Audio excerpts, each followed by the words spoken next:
Huddle Up Podcast. It is the Observations with Big Jim. I'm your host, Big Jim. As I'm recording this, it is Tuesday, October the 3rd, 2023. We just wrapped up this week's Huddle Up Podcast. So if you have not checked out that and you're not subscribed to the show, please make sure you do that. Subscribe on all podcast platforms, YouTube as well. Follow us on social media at Huddle Up Podcast on Facebook, Twitter, on TikTok. And get our merchandise over at tpublic.com. You can follow me personally at Big Jim Sports, but make sure that you do follow along with the show accounts. I would certainly appreciate that. Get as many people in here and interacting and hanging out with the show as much as possible. Would certainly appreciate that. I'm going to jump right in. Sorry I missed last week. There will be times as I produce the Huddle Up Podcast and I produce the my wrestling podcast and things. There may be weeks that I take these observations off just for my own sanity and my own personal well-being and all of those sorts of things. So I apologize for no show last week, but going to jump right back in here with this one. My first observation of the week, and there's part of me that still is struggling to believe that this is real life. The Baltimore Orioles have won the AL East. They are in the MLB playoffs as the number one team in the American League. They finished the year 101-61. It is only their sixth 100-game season in team history. It is the first time doing that since 1971. It has never happened in my lifetime.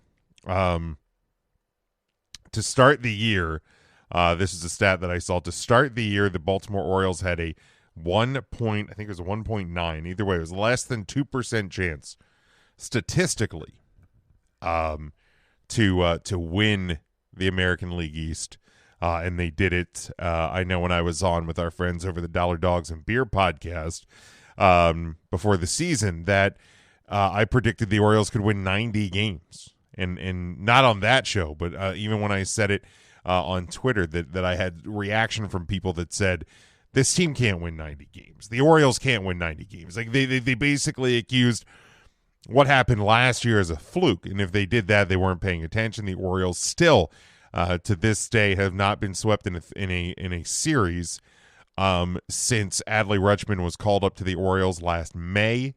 It's like 92 series since then. Or something like that, and they're rolling. It's crazy, and the fun part, the scary part in some ways, is that the Orioles could probably be better next year with some of the talent that will be coming into the team. But just been an incredible run. 110 losses a year, 2 years ago. 101 wins this year in the playoffs. Major League Baseball playoffs started today. As I'm recording this, they started today, the opening round wild card series. The Twins and Blue Jays, Tampa Bay Rays and Texas Rangers, the Diamondbacks and the Brewers and the Marlins and the Phillies. Phillies currently leading the Marlins 3-1 as I'm recording this. Looking over the rest of the scores in Major League Baseball today. Arizona leading in the top of the ninth, 6-3 over Milwaukee. Texas beat Tampa 4-0, and the Twins beat the Blue Jays 3-1. So my second observation here is are my predictions for the playoffs. I think despite the loss today, I think Toronto ends up winning their series against the Twins. They'll move on to play the Houston Astros. I think the Tampa Bay Rays will shake off the Game 1 loss, end up winning that series against the Texas Rangers. They'll move on to play the Orioles. From there, I think the Orioles beat the Rays. I think Houston beats Toronto. And the Baltimore Orioles will beat Houston to go to the World Series. I think the Orioles win the AL pennant. You can call me a homer. I'm playing on house money at this point because I just have never experienced this before. The Orioles have never won the AL pennant in my lifetime. So why the hell not, right? In the National League, I think the Brewers will beat the Diamondbacks. They'll move on to play the Dodgers. I think the Phillies beat the Marlins. They move on to play the Braves. I think the Dodgers beat the Brewers, and I think the Phillies upset the Braves. You can call me Homer again if you want. And I think the Phillies will beat the Dodgers and give me a Phillies-Orioles World Series, a repeat of the 1983 World Series, and once again, as it did in 1983, the Baltimore Orioles are the World Series champions. That's what I hope happens. That is what I'm predicting will happen. And here's the thing. I will say this about the Orioles. And it feels weird having, first off, it feels weird having the Orioles be good. It's something I haven't really experienced a lot in my adult lifetime, so it's fun. I'm enjoying every moment of it. It's carefree. I know I said to a coworker today that I'm playing. It's like playing with house money because the Orioles weren't, theoretically speaking, weren't supposed to be here, and here they are. So and I think they're capable. When you look at what they've done for the last year and a half, again, since Adley Rutschman and since some of these young guys have come up and changed the trajectory of this organization. And credit to Brandon Hyde, their manager has completely changed everything around for Baltimore, and they're just playing really, really good baseball. So I think they're going to be a very hard team to beat, and I don't think they get beat in a series. For my third observation this week, moving to college football, USC is not a viable college football playoff candidate, at least as we sit here right now. Again, if they can correct some of these issues that they have, specifically on the defensive side of the ball, they're not going to be a playoff candidate. But if they can fix them, then I'll maybe reassess where they're at. But I have no reason to believe that they will fix them because they were a problem for USC last year.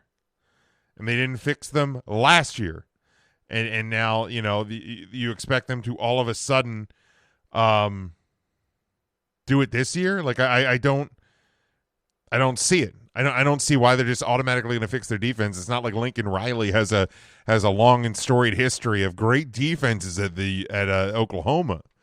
So I just don't think they're there. And like Caleb Williams, look, I'm not. This is no slight on Caleb Williams, but there's only so much he can do. You want to crown him as the best player in college football, that's fine. You want to say he's the Heisman Trophy winner, that's fine. You want to say he's the number one pick in next year's draft, that's fine. I'm not necessarily going to disagree with any of those points of view. What I am saying is he can only do so much. But he also this year has made some questionable decisions. He almost did some against Colorado this past weekend, and they almost lost to Colorado. And no disrespect to Coach Prime and what they're doing in Colorado. The USC still has some tougher games left on that schedule, okay? Like they go to South Bend next weekend. And this isn't just me, the homer, saying this, but like analysts, one of my favorite analysts, Joel Klatt, have said that USC is going to struggle against Notre Dame. USC still has to play Utah, who I know just lost, but they still have to play Utah, a team they've struggled with in recent years. They still have to play Washington. They still have to play Oregon. Like, if they get through that schedule, then yeah, I'll probably change my opinion on USC as a playoff candidate. But as of now, not a chance. Not a chance. Absolutely not. Yeah, but show me UFC. That's it. I think next weekend's showdown in South Bend is going to be huge. Obviously for both teams, Notre Dame has to win. USC probably does too. My fourth observation this week: Sam Hartman for president. Look, this Notre Dame season has definitely taken years off my life. Both the Ohio State game, the Duke game. But Sam Hartman has just been absolutely spectacular since coming over transfer from Wake Forest. Has not turned the ball over yet, knock on wood. Hope that doesn't start this weekend. But not only leading that 95-yard drive, you're missing your top two wide receivers. You're kind of making things happen. Duke is a really good defensive team. and you made things happen. A 95-yard drive when it counted most, a 4th and 16 scramble run play when you had no options open. Just absolutely incredible. But man, what I loved even more is Duke's quarterback Riley Leonard suffered what we now know is a high ankle sprain on Duke's final drive. Sam Hartman made sure he went over and checked on Riley Leonard, who he has experience with coming out of the ACC there at Wake Forest and Duke versus Duke. But checking on Riley Leonard before he celebrated the win just shows the character and who Sam Hartman is. And here's what I'll say about Notre Dame. And it's weird. I've seen more criticism and like dislike and borderline like hatred of Notre Dame this week after beating Duke than I saw when they lost to Ohio State. And it seems to surround this. There's a video. If you check it out, I know I retweeted it on my Twitter at Big Jim Sports, but it's at the Notre Dame football, at ND football on Twitter, on Facebook, on all of their social media channels of like the closing few minutes of the game against Duke. And the game-winning drive, the fumble, and there was a point where Audric Estime for Notre Dame broke a long touchdown run, and Notre Dame coaches, you can hear the audio. They incorporated the audio from the coaches' headsets, and the coaches talking to each other. And Notre Dame wanted to run the ball and eventually go for a field goal. And Notre Dame fans are criticizing Marcus Freeman and the coaching staff for not wanting to score. And they thought it was going to be a long field goal attempt. Now, Notre Dame's kicker has not been very good this year.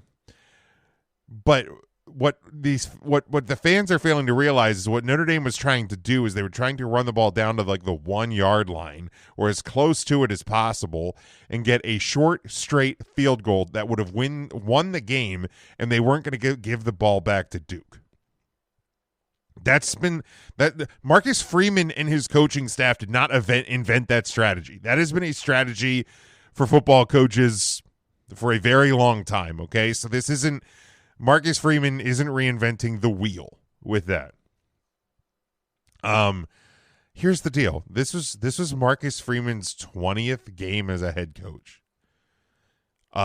There's going to be growing pains. There will. There are going to be things that he does that we're not used to seeing at Notre Dame because he is coaching this Saturday will be his 21st game. Like, he didn't go through like the learning curve at Ball State. He didn't cut his teeth at Delaware. He is coaching on the job at Notre Dame. And here's the thing, Notre Dame fans, all of us, and I'm including myself in this, wanted Marcus Freeman as our head coach when Brian Kelly left like a coward in the night. And guess what? Marcus Freeman was the right choice. Marcus Freeman continues to be the right choice. As much as you want to criticize him because we had a 3-point loss against Ohio State and a close win against Duke. Remind you that Duke win, that 7-point Duke win, Notre Dame was only favored by 5.5, which, if you can math, means Notre Dame beat the spread. They won by more points than they were supposed to win by. So maybe just tap the brakes on the criticism of Marcus Freeman. They're a really good team right now. We'll find out more. Louisville this weekend, USC next weekend. All right, my fifth observation for the week is the trip to the Super Bowl in Las Vegas is back on for the Dallas Cowboys. Okay, not really.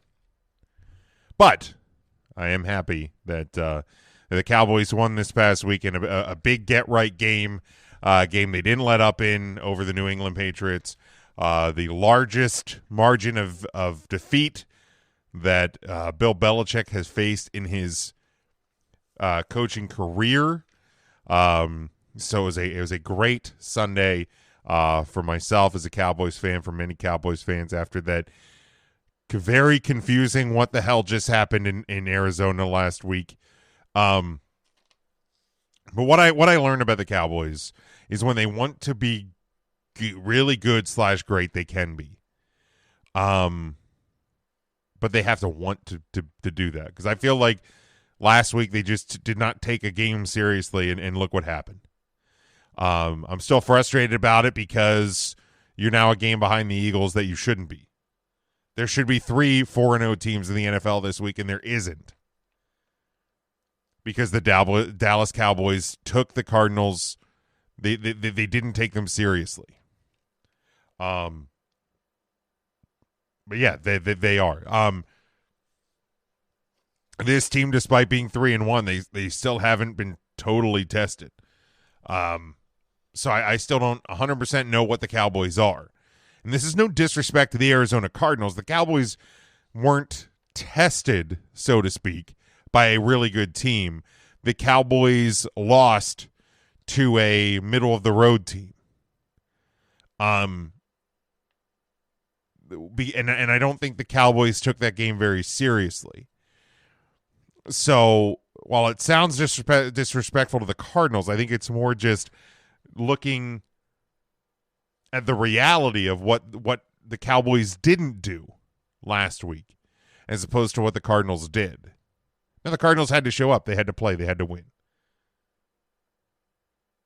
And they did, but it was more, I think last Sunday was more about the Cowboys than it was the Cardinals. And I do not mean that disrespectfully. I really do not. The Cowboys will be tested this week for the first time, traveling to undefeated San Francisco. I predicted on Huddle Up podcast that they win. I think it's going to be a very hard game for the Cowboys. I think we're going to learn a lot about both teams on Sunday, 49ers included, who I'm still, outside of Christian McCaffrey, not 100% sure what they are this year. You're going to have 2 offenses that are very good. You're going to have 2 defenses that are very good / great / elite, if you like using that word. I don't like using that word. I do know this about the Cowboys. Their red zone offense needs to improve. They finally got a red zone touchdown this week, but man, it's still bad. You changed offensive coordinators, and your red zone offense is still bad. So that does definitely need to improve. And lastly, going back to the Cowboys. Go Cowboys. Sorry, Kyle. Cowboys win. And my 6th final observation of the week, there's a lot of bad teams in the National Football League right now. Bears, Panthers, Broncos, Giants, Bengals, Pats. Those teams are for sure bad. I feel like the Jets and the Cardinals are teetering on bad. They're like a feisty, bad, mediocre, leaning towards mediocre. Because the Jets, even in defeat this week, I think showed a lot of what they could be. They're gritty. They're if they rally around Zach Wilson and that defense, and there's talent on that team. The Cardinals they look like they're going to be a hard out. They're going to be a challenging team to play a lot of weeks this season. But yeah, definitely 6 bad teams. Giants and Bears might be the worst. Broncos are teetering near the worst. Obviously, they beat the Bears, but did they? I feel like it's more the Bears tanked than the Broncos won, but congratulations to the Broncos, I suppose. Again, I still think there's potential with the Jets this year. I do. Zach Wilson made some pretty darn good throws. Now, he still made mistakes. And the thing I said when QA Ron went down in week 1 is for the Jets to have a chance, Zach Wilson can't lose you games. He lost them a game on Monday. The Jets probably should have beaten the Chiefs this week. They probably should have beaten the Chiefs this week. And and the Jets lost that game more than the Chiefs won that game. So Zach Wilson did the thing that I said he couldn't do. But I said it on Huddle Up this week on the Huddle Up podcast. I'll say it again here that I love that he took responsibility for the loss. And I love the fact that his teammates supported him on the sideline, because the thing we heard all last week was that locker room was imploding. That locker room, at least on Sunday night, did not implode. They played a really good game against a really good team and probably should have won. I'm not going to touch on the officiating issues that I felt assisted the Chiefs twice on their last drive, because to me I think it's more about the potential of the Jets and what they did, and can they build on that now? And that's the key. They got to build on what they did, even in a loss on Sunday, and we will certainly see if they can start doing that this week. That's where I'm going to wrap up with my observations. Again, you can follow me at Big Jim Sports, but please make sure you follow along with the show at Huddle Up Podcast, Facebook, Twitter, and TikTok. You can get us on YouTube as well. Our merchandise is over at TeePublic. We're on all podcast platforms. Hit the link tree on our social media. And if you're listening to this when it gets posted, or in the morning / early afternoon on October the 4th, I will be on this week's Student of the Game podcast with our friend, part of the Huddle Up podcast crew. He's in the family, or as Brian Kelly would say, family. He's one of us. Student of the Game, Kyle Nash. I'll be on with him. Obviously, we'll be talking 49ers and Cowboys, as well as the rest of the NFL and college slate and whatever he has planned for tomorrow. But I'll be on there Wednesday night. If you miss it live on the Huddle Up Podcast YouTube channel, bing, you can catch it on demand anytime on podcasts or on the YouTube channel for this show. And yeah, I appreciate all your support. We all do. I love this Huddle Up family. And until next time, stay safe, stay smart, and go for the win.